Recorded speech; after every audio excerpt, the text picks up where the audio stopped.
ఓం శ్రీమాత్రే నమః. ఓం నమః శివాయ. Hello friends, welcome to Vaishu creations. 2025 December 30వ తేదీన వైకుంఠ ఏకాదశి మంగళవారం నాడు వచ్చింది. ఈ వైకుంఠ ఏకాదశిని ముక్కోటి ఏకాదశి అని కూడా అంటారు. దీనికి ఉన్న ప్రాముఖ్యత గురించి, అలాగే ఉత్తర ద్వార దర్శనం ఎందుకు చేసుకోవాలి, ఉత్తర ద్వార దర్శనం ఏ టైంలో చేసుకుంటే అద్భుత ఫలితాలు కలుగుతాయి, వైకుంఠ ఏకాదశి సందర్భంగా విష్ణుమూర్తిని ఏ విధంగా పూజించాలో, ముక్కోటి ఏకాదశికి ఉన్న విశిష్టత, అలాగే ముక్కోటి ఏకాదశి నాడు ఏ దీపం వెలిగిస్తే జన్మ జన్మల దారిద్ర్యం తొలగుతుందో ఈ వీడియో ద్వారా తెలుసుకుందాం. Please friends, like, share and subscribe our channel.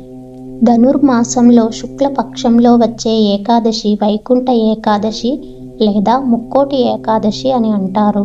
2025 December 30వ తేదీ మంగళవారం నాడు మనకు వైకుంఠ ఏకాదశి వచ్చింది.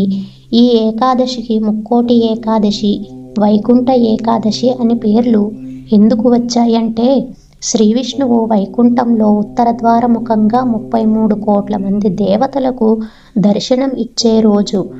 ఈ శ్రీ మహావిష్ణువు యోగ నిద్రలో ఉండి ఆ యోగ నిద్ర నుండి బయటకు వచ్చిన తర్వాత వైకుంఠంలో ఉత్తర ద్వారం ముఖంగా 33 కోట్ల మంది దేవతలకు దర్శనం ఇస్తాడు. అందుకే దీనిని వైకుంఠ ఏకాదశి అంటారు. వైకుంఠంలో ఉత్తర ద్వారం నుండి దర్శనమిస్తాడు కాబట్టి దీనికి వైకుంఠ ఏకాదశి అని పేరు వచ్చింది. ముక్కోటి ఏకాదశి అని ఎందుకన్నారంటే, 33 కోట్ల మంది దేవతలు శ్రీ మహావిష్ణువు దర్శనం చేసుకుని శుభాలు పొందుతారు కాబట్టి ఏకాదశికి ముక్కోటి ఏకాదశి అని పేరు వచ్చింది. అసలు శ్రీ మహావిష్ణువు ఉత్తరం ద్వారాగానే ఎందుకు దర్శనమిచ్చాడు? దీనికి పౌరాణికంగా ఉన్న రహస్యం ఏమిటంటే, ఒకసారి బ్రహ్మదేవుడు చెవిలో ఉన్న గులము నుండి మధుకాయుటములు అనేవి 2 బయటకి వచ్చాయి. అలా వచ్చిన మధుకైటంబులు బ్రహ్మదేవుడి దగ్గర అనేక వరములు పొంది మంత్రాలను అపహరించి దేవతలను, మహర్షులను అనేక బాధలు పెట్టే సమయంలో శ్రీ మహావిష్ణువు ఆ మధుకైటంబులతో యుద్ధం చేస్తాడు. ఎన్ని సంవత్సరాలు యుద్ధం చేసినా శ్రీ మహావిష్ణువు విజయం పొందలేకపోతాడు.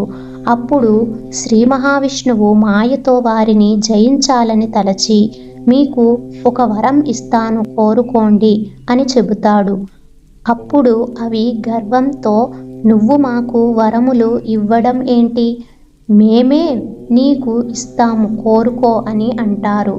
అప్పుడు శ్రీ మహావిష్ణువు, మీ ఇద్దరూ నా చేతులలో మరణించాలి, అదే నా వరం అని కోరుకుంటాడు. అప్పుడు వారు దానిని అంగీకరిస్తారు.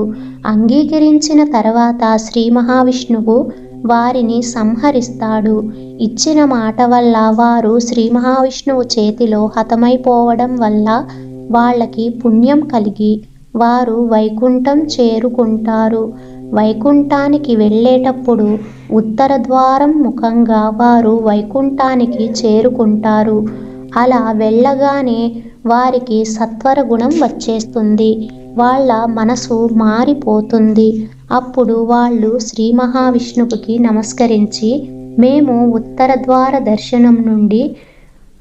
ద్వారం నుండి రావడం వల్ల మాకు మనసు మారిపోయి మంచి బుద్ధి కలిగినది కనుక నిన్ను ఉత్తర ద్వారం వైపు నుండి దర్శించుకున్న వారికి అన్ని పాపాలు తొలగిపోయేలా వరం ప్రసాదించు తండ్రి అని వేడుకున్నారు.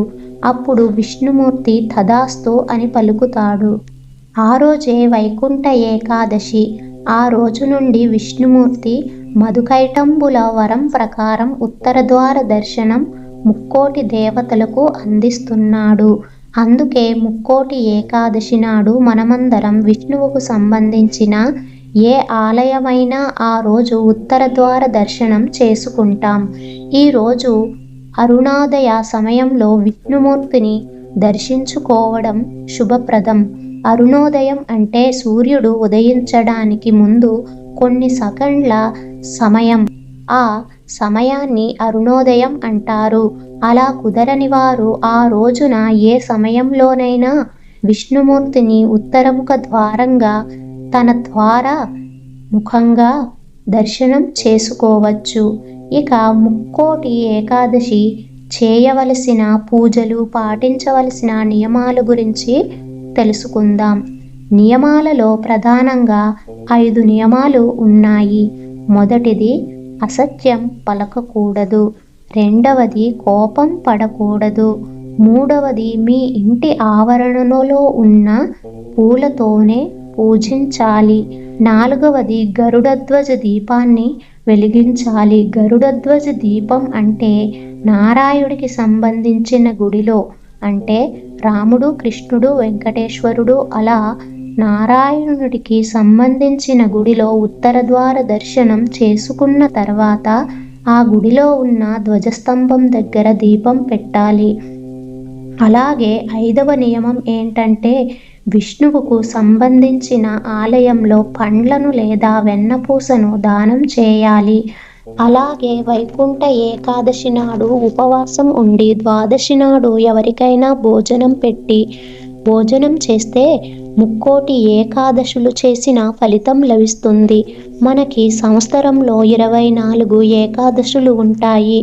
ఆ ఏకాదశుల్లో ఏ ఒక్క ఏకాదశి చేయకపోయినా ఈ వైకుంఠ ఏకాదశి చేస్తే ముక్కోటి ఏకాదశులు చేసిన లాభం లభిస్తుంది. కనుక ఎవరు ఏ ఏకాదశి చేసినా చేయకపోయినా ఈ అవకాశాన్ని, వైకుంఠ ఏకాదశి చేసే అవకాశాన్ని వదులుకోకండి. ఉదయం పూట పాలు పండ్లు స్వీకరించి సాయంత్రం గోధుమ రవ్వతో చేసిన వంటలు తినండి. చిన్న పిల్లలకు, వృద్ధులకు ఈ నియమాలు వర్తించవు. అలాగే ఋతుక్రమంలో ఉన్న వాళ్ళు ఏకాదశి రోజు ఉపవాసం ఉండకూడదు. మంత్రాలు చదువుకోండి, అలాగే నామస్మరణ చేసుకుంటే పర్వాలేదు. అలాగే ఈ రోజున విష్ణు ఫోటో దగ్గర ఆవు నేతితో ఒక ప్రమిదలో 3 ఒత్తులు వేసి దీపాన్ని వెలిగించండి. ఈ విధంగా దీపం వెలిగించడం వలన మీకున్న దారిద్ర్యాలన్నీ తొలగిపోతాయి. ఈ రోజు అంతా విష్ణు సహస్రనామం లేదా విష్ణు పంజరం స్తోత్రం చదువుకోవచ్చు. స్తోత్రాలు చదవలేని వాళ్ళు ఓం నమో నారాయణాయ అని లేదా ఓం నమో భగవతే వాసుదేవాయ అనే మంత్రాలని 108 సార్లు జపిస్తే అద్భుత ఫలితాలు మీ సొంతమవుతాయి. అలాగే ఈరోజు విష్ణుమూర్తిని తులసి దళాలతో లేదా మీ ఇంటి ఆవరణలో ఉన్న పూలతో లేదా జాజి పూలతో పూజిస్తే అద్భుత ఫలితాలు మీ సొంతం అవుతాయి. ఈరోజు ఈ విధంగా విష్ణువుని ఆరాధించడం వల్ల మీకు జన్మల ఉన్న దారిద్ర్య ధ్వంసం అయిపోతుంది. కాబట్టే అత్యంత శక్తివంతమైన వైకుంఠ ఏకాదశిని ప్రతి ఒక్కరూ ఆచరించడానికి ప్రయత్నించండి. ఈ అవకాశాన్ని వదులుకోకండి. ఓం నమో భగవతే వాసుదేవాయ నమః. శుభం. ఇలాంటి మరిన్ని వీడియోల కోసం మా ఛానల్ని సబ్స్క్రైబ్ చేసుకోండి. అలాగే వీడియోకి చిన్న లైక్ చేసి షేర్ చేయండి. ధన్యవాదాలు.